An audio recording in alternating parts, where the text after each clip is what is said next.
Hello everyone, I hope this video finds you well and you've been having a good day.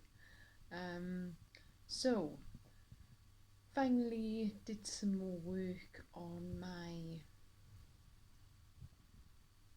self-portrait, my first painted self-portrait. Looks a little odd from here because I'm using a lot of metallics. So if I bring you closer, you'll see that it's finally sort of coming together. Frustrating at times. I wasn't sure whether to take out the bluey tones, but I stuck with it. Bit of a glare there. Yeah, I'm really pleased with how it's coming along. I had to rework the eyes many times. I found that I didn't have a paintbrush that was sort of fine enough to sort of get that fine detail around the eyes. So luckily I have these. They're Illustrator's pens. This is a sort of dark brown one.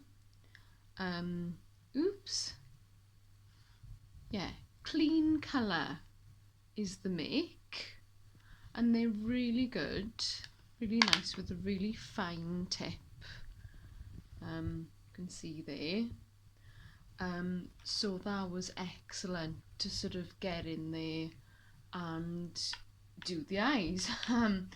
Always have plenty of I wet a bit of cotton wool, dampen a bit of cotton wool to sort of rub away anything and rework it.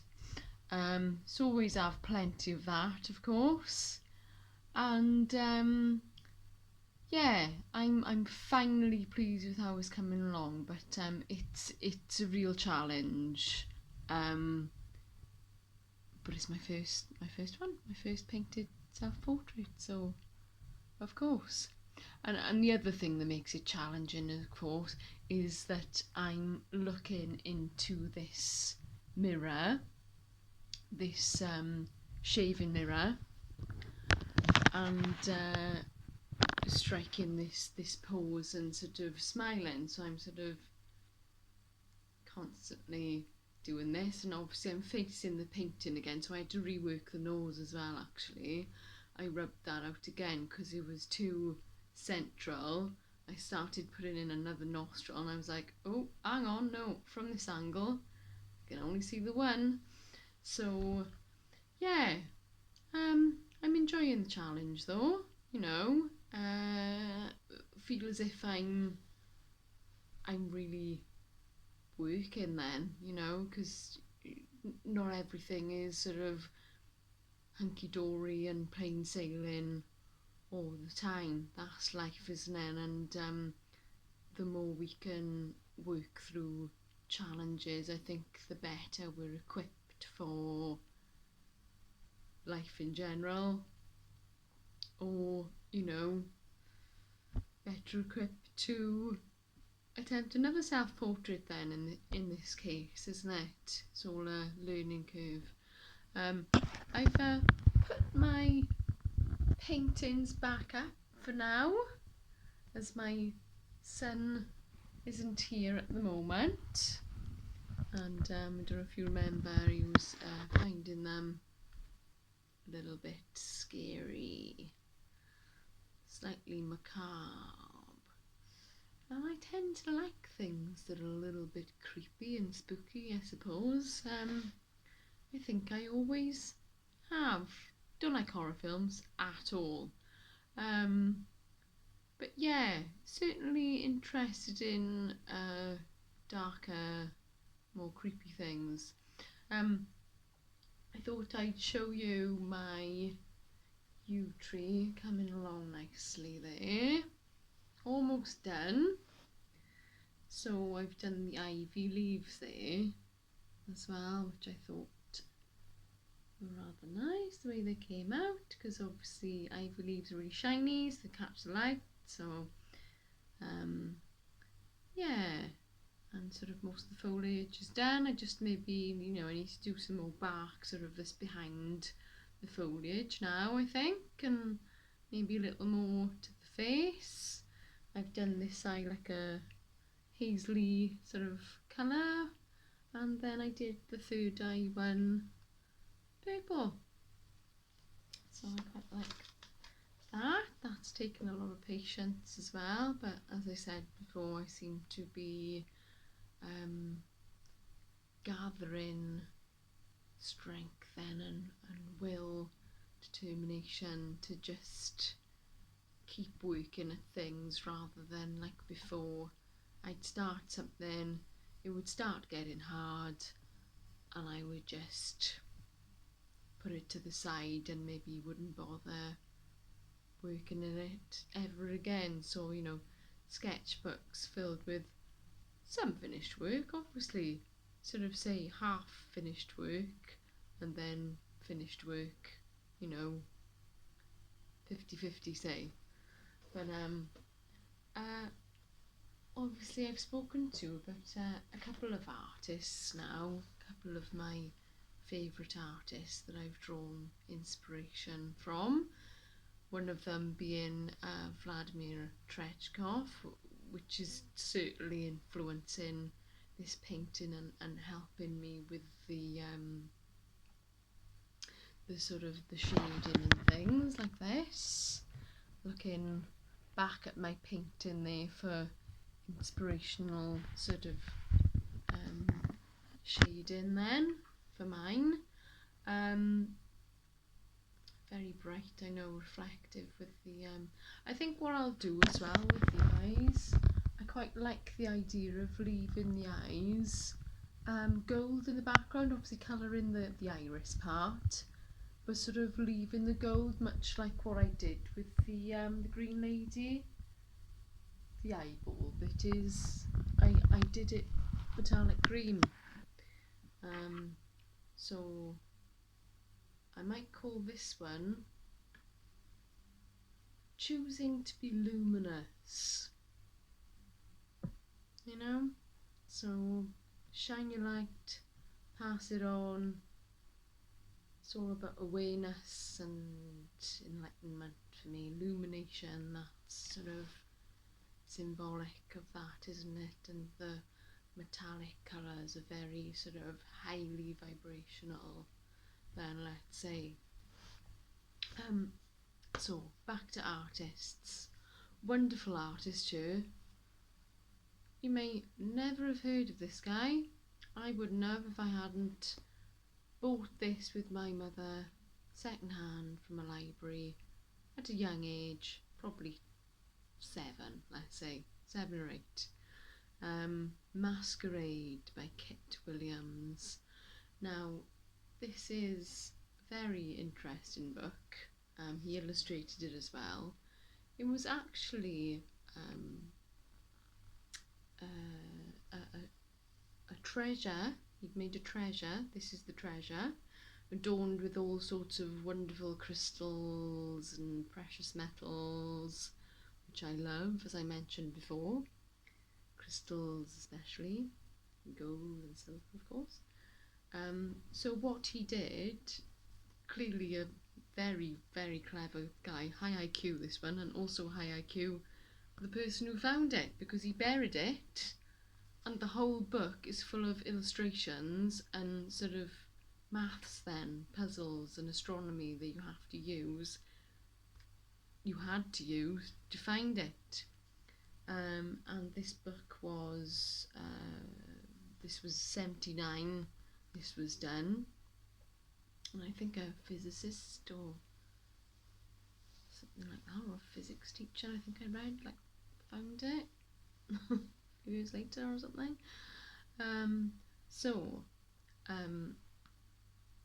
This extraordinary piece of jewellery, fashioned by Kit Williams, the author and the illustrator, was made out of 18 karat gold and adorned with precious stones: ruby, moonstone, citrine, turquoise, mother of pearl, and a rare compound called faience or something, used by the ancient Egyptians.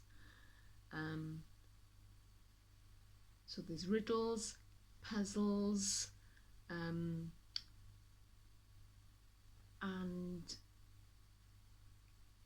so what it says is, the treasure is likely to be found by a bright child of 10 with an understanding of language, simple mathematics and astronomy, as it is to be found by an Oxford Don. Now, I think that's a bit crazy saying that. Obviously an adult found it. That was clearly very clever. But if I just show you a little bit about it. Actually, they made a show on the BBC just recently, because it was the sort of 40-year anniversary. Then 2019 they brought a show out on the BBC about this. So you've got little riddles and then the pictures with the writing going around, and I think apparently they had to draw lines from the animal's eyes in the picture to the border, and that came up with coordinates somehow or something, I think I read. Crazy. But obviously loving portraiture, I think this, and sort of weird creepy things, always been a big fan of the Dark Crystal, you see, Labyrinth, Return to Oz. I mean, my favourite adult series being Twin Peaks, of course. So very sort of, yeah, you see, so he's supposed to be the sun, she's supposed to be the moon. I always find it really creepy, the looks on their faces, this sort of looking, I don't know, the look in their eyes, it's like they're looking somewhere, but where are they looking? Not quite sure. Beautiful illustrations, and if you look further you can see more. It's one of those, like that looks like a tree stump, but it's actually like a toad or a frog. You can see the face there. That one's really creepy as well. She's sort of, where's she looking? She's not looking at the girl. The girl's just looking out somewhere and she's like looking away. That was really creepy. It gets creepier as it goes on. One. Yeah, so I thought I could maybe I don't know, do something with reference to this, or you just like maybe attempt to copy one of them, or just like take influence from it or something. Really amazing illustration. That's really creepy. This book is falling apart, it's so old, and I'll stick it back together. Lady with lots of bugs, snake things coming out of her mouth there. Mushroom, fish, slug, shrew, bat, worm. That's nice. Sort of all kind of splicing together, aren't they?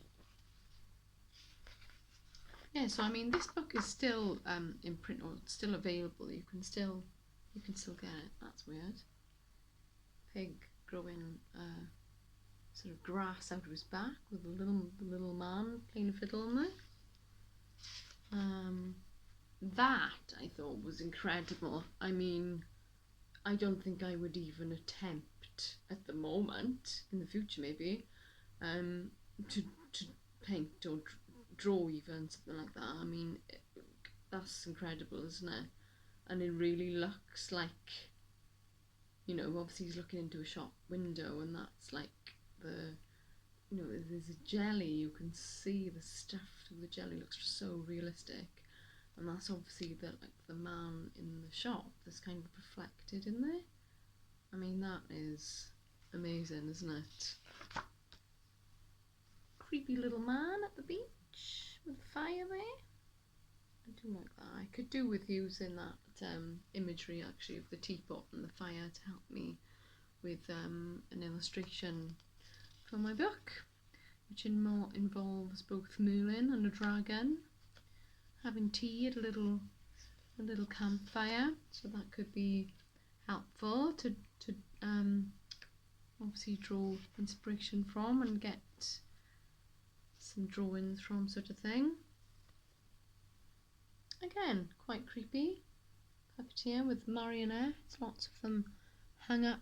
If you see all the animals hung up in the background feature in the book, it's really creepy.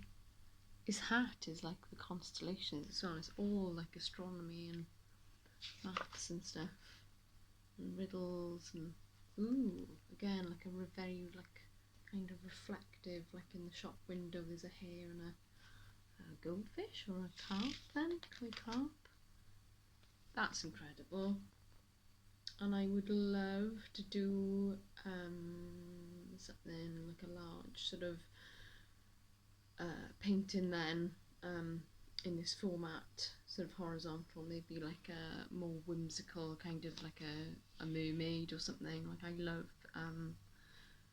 anything like that, sort of fantasy stuff, and like Greek myths, like the Greek gods, that kind of thing. So like, you know, Poseidon and mermaids would certainly interest me for a nice big canvas or something, maybe.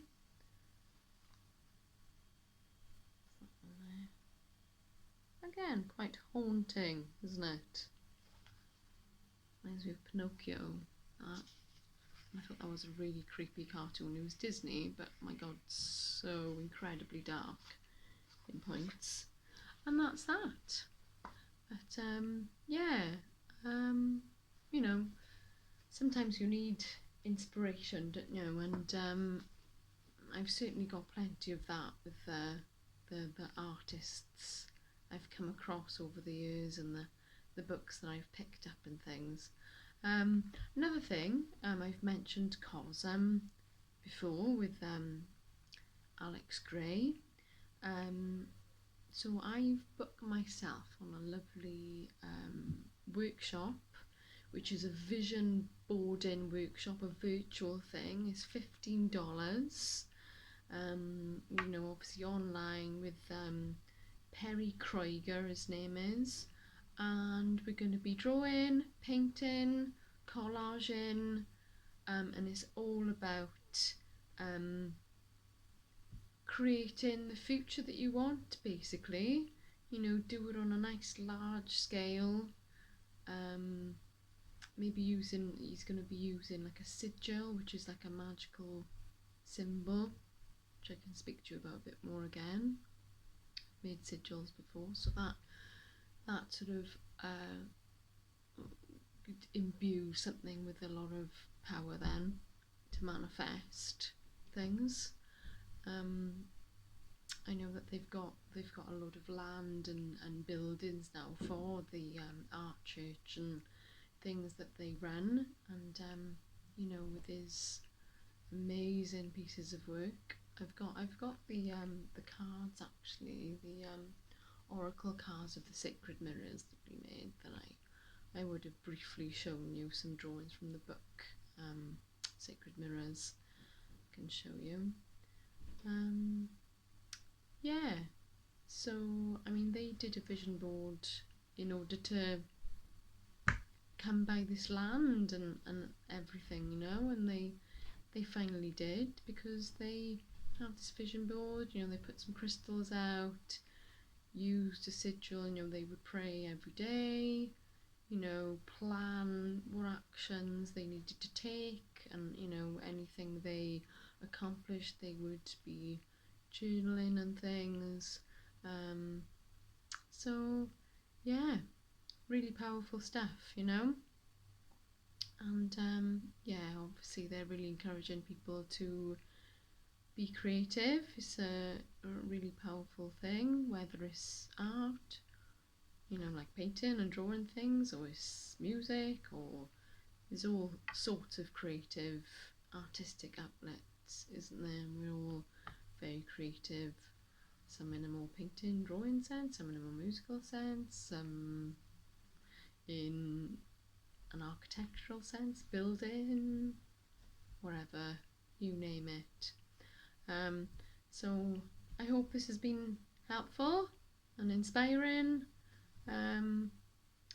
Please like, subscribe and comment if you like the content. Any pointers, very welcome, and anything you'd like me to try painting or talk about in the future, please do so. But your challenge is definitely try a self-portrait, whether it's drawing it, painting it, whatever you like, but smile into the mirror and try and keep that authentic smile, and see what you can do, see what you can come up with. Really great practice. Okay, thanks for watching. Take care, folks. Bye.